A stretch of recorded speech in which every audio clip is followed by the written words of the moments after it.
Welcome to another STARS webinar. I am David Earn, Director of Programs and Communication at STARS. For those of you who are here for the first time, STARS webinars are interactive discussions about future-oriented topics such as leadership, geopolitics, technology, climate change, and health.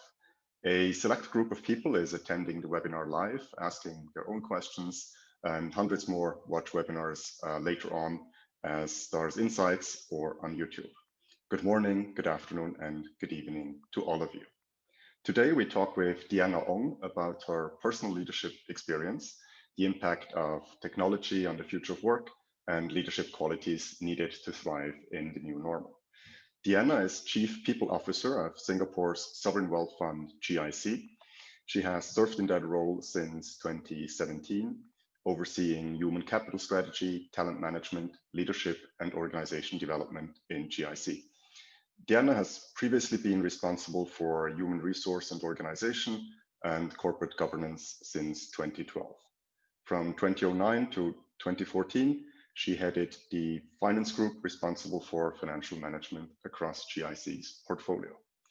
Prior to joining GIC in 1994, Deanna was a tax accountant with Arthur Andersen. She is currently a board member of Swiss Re and the International Forum of Sovereign Wealth Funds. Last but not least, 8 years ago, Deanna was nominated by the group president of GIC as a leader of the next generation to attend the STARS Switzerland Symposium in 2012. So Deanna is also a STARS alumna. Good afternoon to you, Deanna, and thank you for speaking in today's webinar. Hello, David. It's really great to be here and wonderful to be connected to STARS in this forum.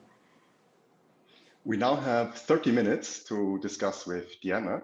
I will take the privilege to ask the first couple of questions. In the meantime, if you have any questions for Deanna, please use the Q&A feature below to type in your question. Without any further ado, let's get right into it.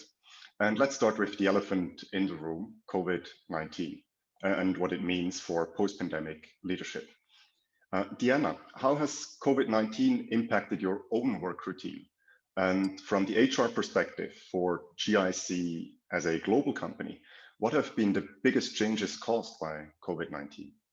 Yeah, there's so much we can reflect from this topic, David.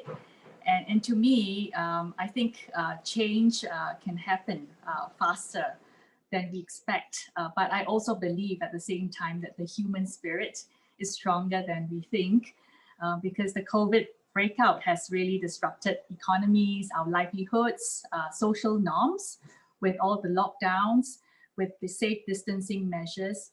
And GIC, like all companies out there, has been forced to take very drastic measures with getting our people to work from home and set up different operating arrangements. And countries have now restricted travel restrictions that was in a way unimaginable if we think about the situation a year ago. So for many of us who are in corporate settings, the biggest change for us has been the work from home arrangements. And thankfully, most of us to function well remotely. Based on recent workplace surveys, we do expect this trend to continue into the future, even post-COVID. From GIC's perspective, the principles that we think about in this setting is really to make sure that we take care of the safety and wellness of our people. This is a key principle and it's first and foremost. We also look at local advisories in all the offices where we operate. We have 10 offices, including Singapore. So we have to be thinking about what the local governments are saying and how to keep our people safe in all these different jurisdictions. At the same time, we have to deliver on our fiduciary responsibilities to our client. So making sure that we perform well, that we are managing the reserves in a way that allows us to continue business and deliver good long-term real returns for our clients, the government of Singapore. And also taking stock of market practices out there to ensure that we stay in touch with our partners and we adopt best practices, whether it's in the investment areas or non-investment areas. I mean, we've done a lot at the organization level. I'm happy to share more about how we think about the enterprise. Communications is a big thing. Leadership, expectations in managing change, that is also another big area. Looking after the wellness of people, because we want individuals to be the best they can be wherever they are operating, and to still be able to bring their best selves to work from home, and also caring about the community. You asked from an HR perspective, what has been some of the things that we think and care about. I think one of the biggest trade-offs working from home, although there is a lot of flexibility, and that is something that we really value, is the impact on culture, on the team bonding. And I think it means that employees will need to be able to self-manage more. KPIs are going to be more outcome-driven, which is a good thing. But if we are in a situation where you need to be online all the time, just to show that you are visible and working, this could lead many of us to be working longer hours, at home versus in the office. And it also means that there is a blurring of lines between work and rest, so that affects work-life balance.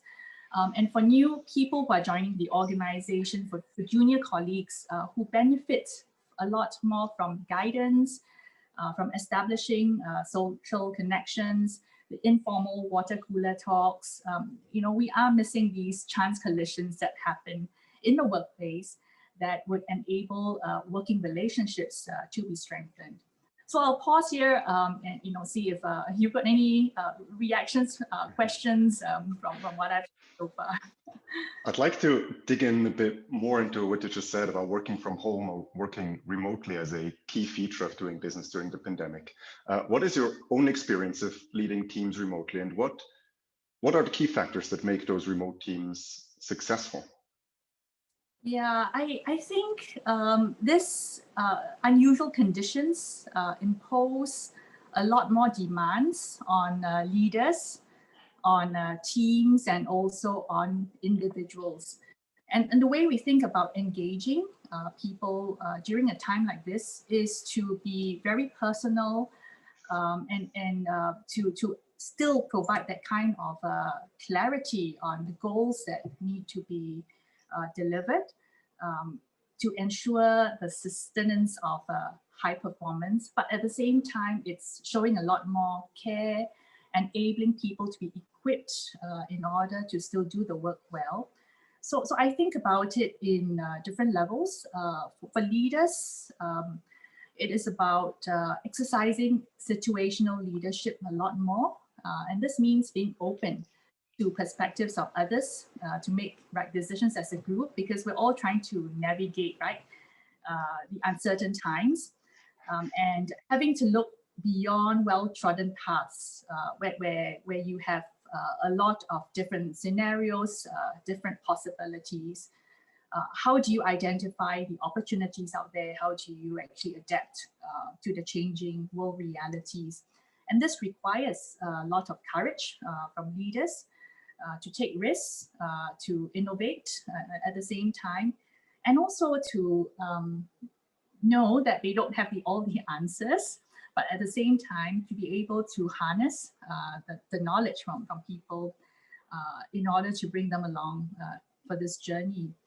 And I think on the topic of showing empathy, it's really also about enabling people for resilience, because at periods of high stress, we need to show understanding, we need to show care, and still be encouraging people to be at their best when they're working, and knowing that there are also different priorities at home.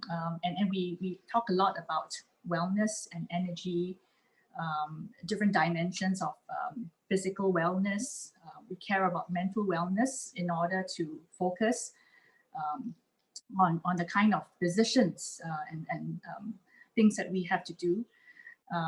We think about emotional wellness, and that's about establishing connections, interactions with people, making sure that there's no isolation.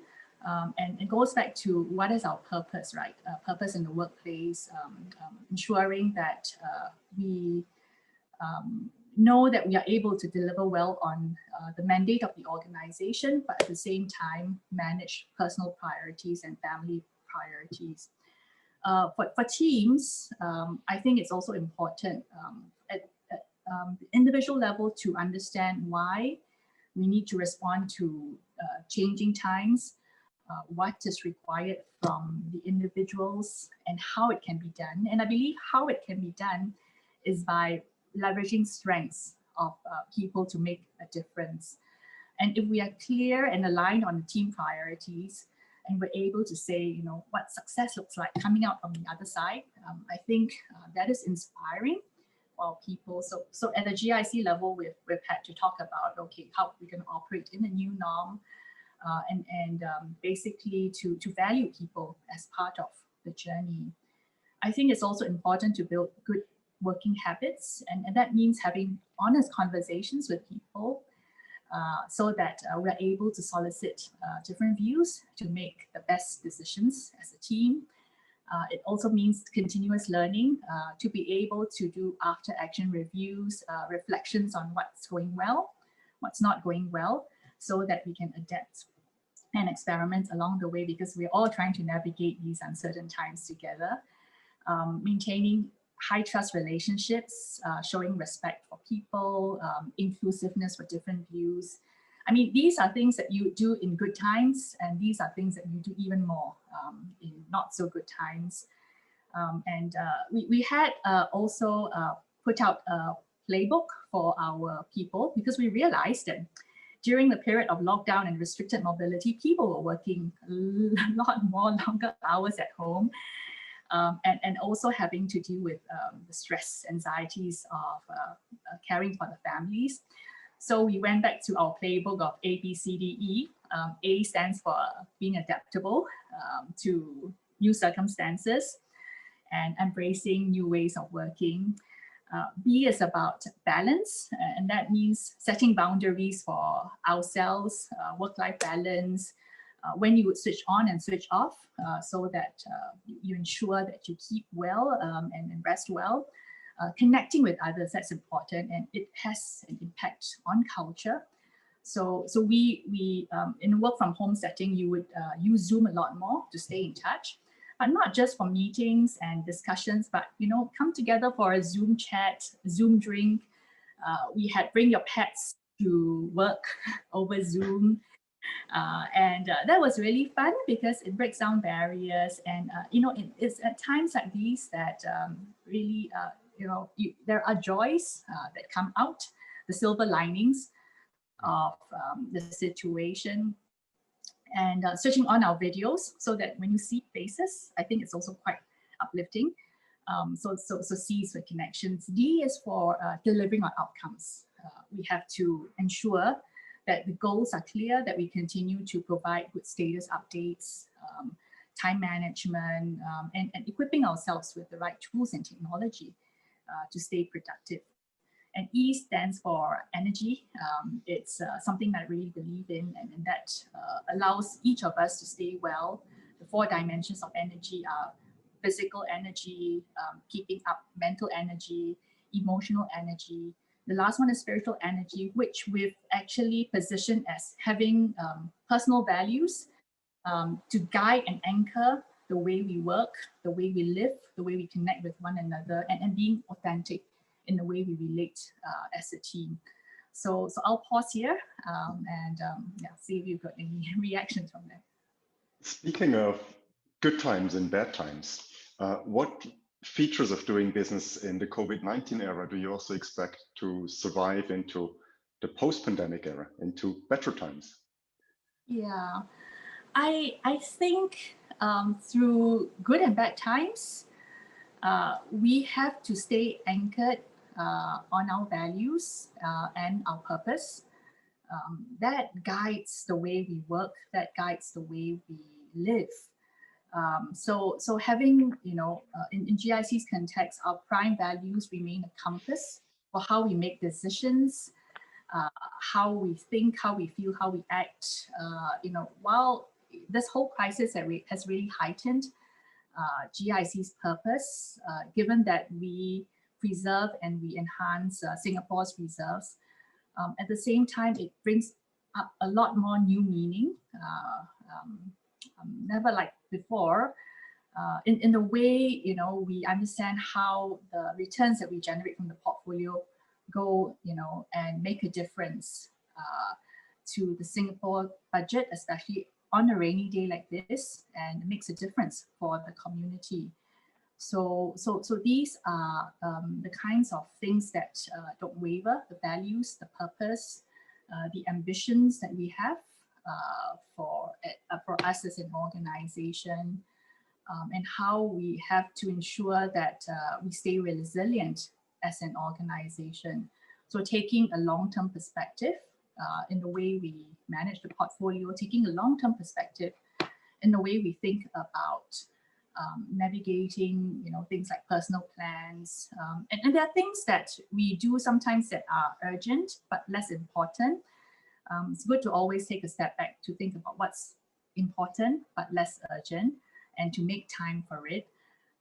And I think the care that we extend to others is always there. As leaders, it's about also growing talent, ensuring that we multiply performance, not just from ourselves, but through others around us, and making a difference in their career journeys as well. And I think life is a long-term journey, and in a time like this, it's made us reflect more, think about the things that we value in life. So I've learned to notice more plants around me, smell the roses, and basically engage a lot more with people. And we found that this engagement at a team level, at the organization level, has made a difference for us as an organization in, I think, staying in touch and reinforcing and strengthening team culture at every level. You highlighted several times the importance of putting the well-being of people first. To deal with this challenge, to keep employees healthy, is GIC considering to add a chief health officer to the leadership team, or is that an additional dimension to your job, to your responsibility as chief people officer?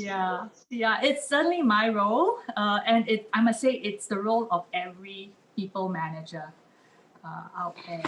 Because for all our people managers, how you actually deliver performance is through people. And it's important that we ensure that teams stay resilient.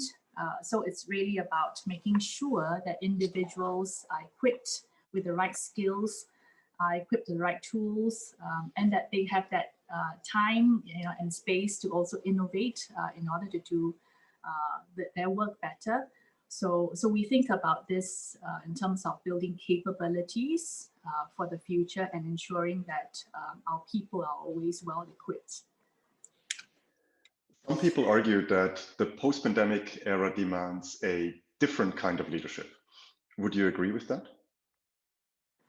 I think the demands of leadership are always there, but I would say that in the pandemic, it probably places more emphasis on situational leadership, in being able to adapt to change, in being able to flex our capabilities, and that notion of taking courage, even though the journey forward the future is uncertain, but how do you make the best decisions in a climate that is uncertain, and how do you still operate knowing that there's always ambiguity, there's always that uncertainty, things are very volatile. So we talk about a VUCA world, and it's really brought this VUCA world to life. And at the same time, we have to move forward. So taking steps along the way and being able to harness the collective energy, collective skills and knowledge from our people, I think that is key. And knowing, things that we know, knowing things that we don't know, in order to figure out next steps. and always being able to connect with people. So I think one of the things that leaders need to do is really to also leverage strengths of others. And if we're able to see the strengths of each one, we can then best deploy them to areas where people can blossom, people can grow. And it's about harnessing diversity of our teams for better results. It's also about working with people that are different from ourselves, because if I work with people all like me, we end up with groupthink, and we may be missing certain things. I might be having blind spots, but if we pick complementary traits in teams, it expands the possibilities of what we can do better. And I think the experiences, the perspectives of the diversity of the people that we have really can make a difference to performance, makes a difference to creativity and innovation. Inclusion is very important at a time like this, and this means valuing voices of others and encouraging them to share their views, because we have to be risk aware, and we have to be able to put different ideas on our table to know what is the best way to move forward. We have a follow-up question on the values and empowerment that you talked about before. The question comes from Jürgen Brücker. He's the Executive Vice President of the Schaffhausen Institute of Technology. Here's his question. Would you confirm that clear visions and values are becoming even more important in these times as people cling to them? Therefore, additional skills of leaders are needed to empower people. What are they? Yeah, I mean, I am a true believer of that as well. I think at a time like this where things change, the values would remain our anchor on how we make the decisions. So in the case of GIC, our prime values are prudence, respect for one another, how we do and act with integrity.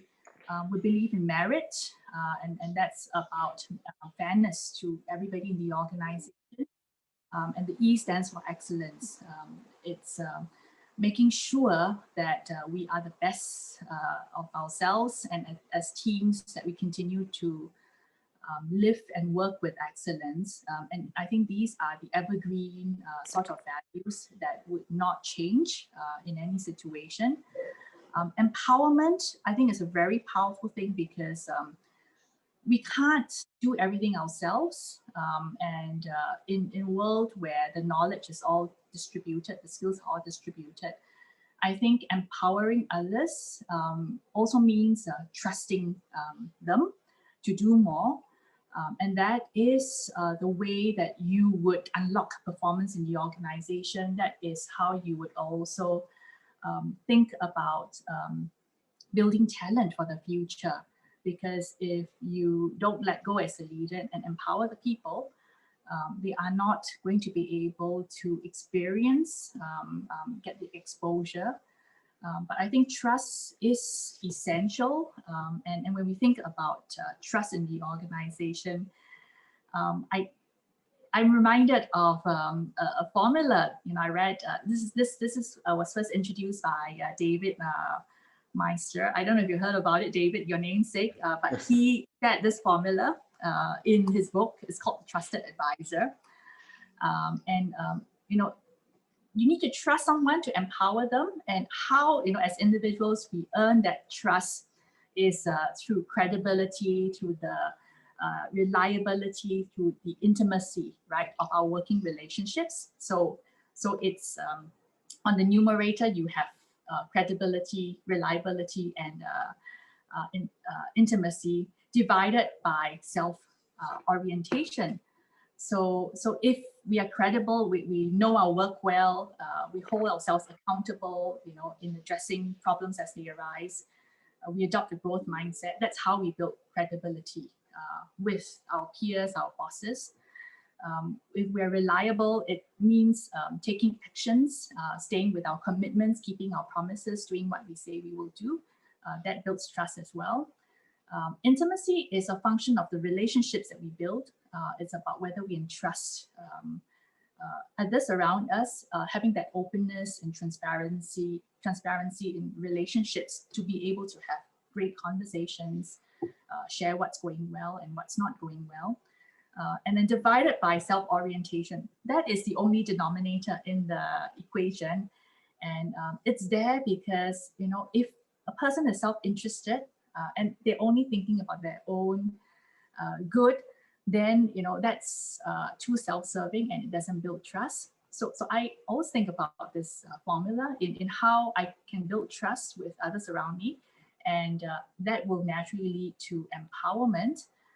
Because, you know, we are about multiplying performance through others.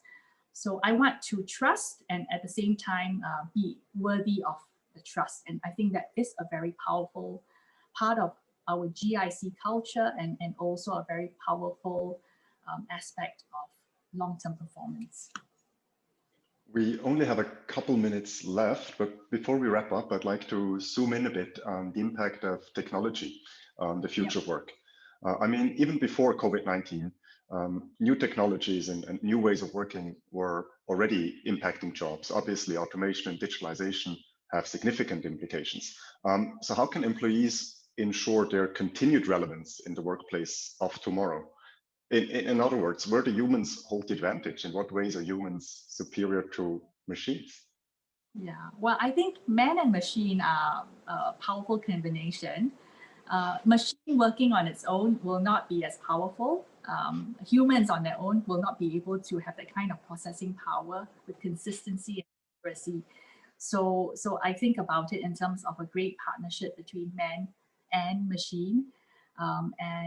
You know, this is something that we equip our people with, using technology in the way we work, using technology in how we develop tools for better decisions, and where we are also able to harness, you know, the power of AI and algorithms in order to solve business problems.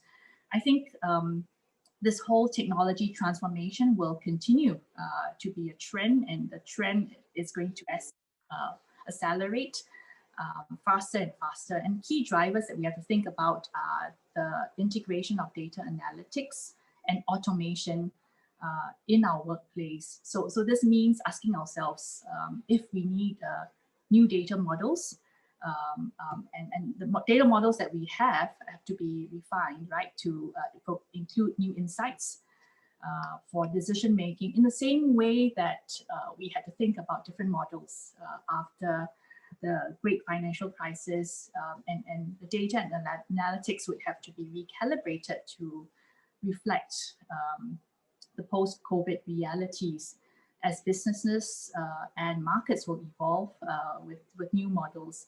Adoption of cloud automation is going to happen faster than before.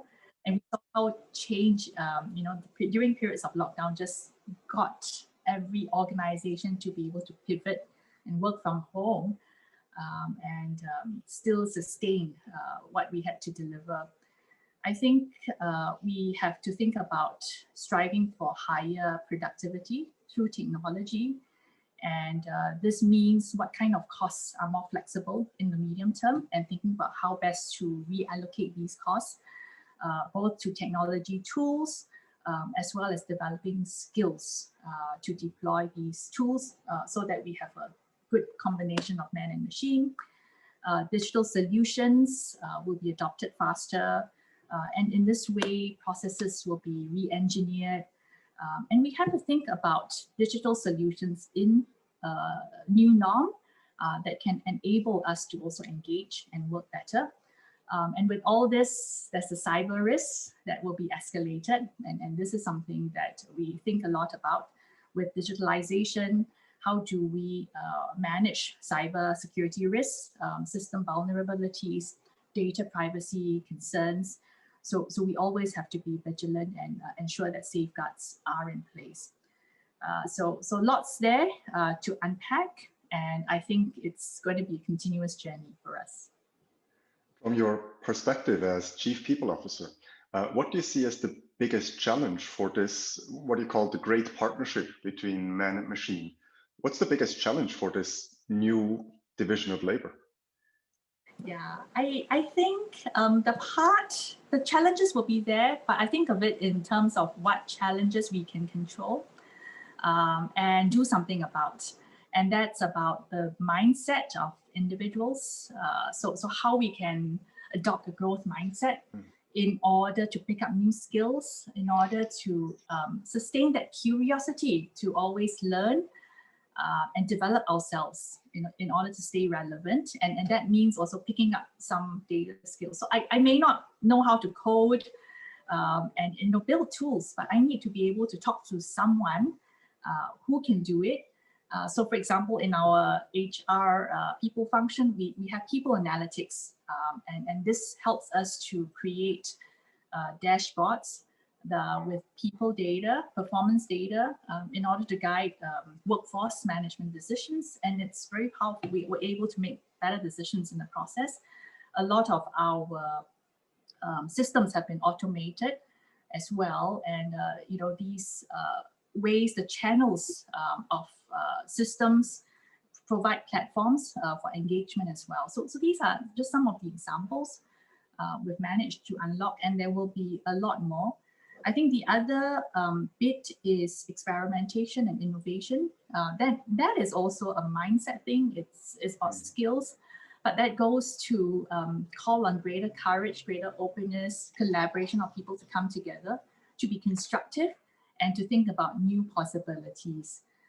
So to me, these are challenges. The technology advancement is there, but we have to be able to overcome some of these mindset shifts in order to then pivot and be ready for transformation. We have already gone into overtime, but as a take home for everyone attending today's webinar, I would like to ask you one final question. Across your whole career, what have been the 3 most important lessons learned from your personal leadership experience? Yeah, I would say one is about care for others, and that is about how I can grow others and grow future leaders in order to live a better legacy for the organization and for the community. I think where it is more about others, about the future than about myself, it is something that's very liberating. And it's about aligning my own purpose also with the purpose of the organization. So that is a big takeaway for me. And I think as leaders, as people, when we think about how we make decisions, we have to think with our head, we have to think with our heart. We also have to think with our gut sometimes. So the head represents the logical part. The heart represents, the emotional intelligence, how you influence others to come along. You can't be a leader if you don't have followers. So it's about connections. And the gut is about courage. Do you have that courage to make tough decisions? Do you have that courage to recognize the gaps and go about fixing it in order to make things better? So that's something that I think is very real as well. And I think as a long-term thinker, we have to also learn to let go.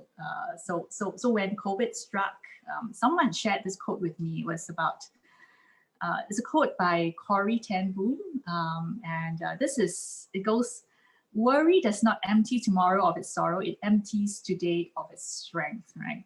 So we have to, put our best foot forward, learn to let go, not to worry too much. You plan and you prepare ahead. You prepare for the future.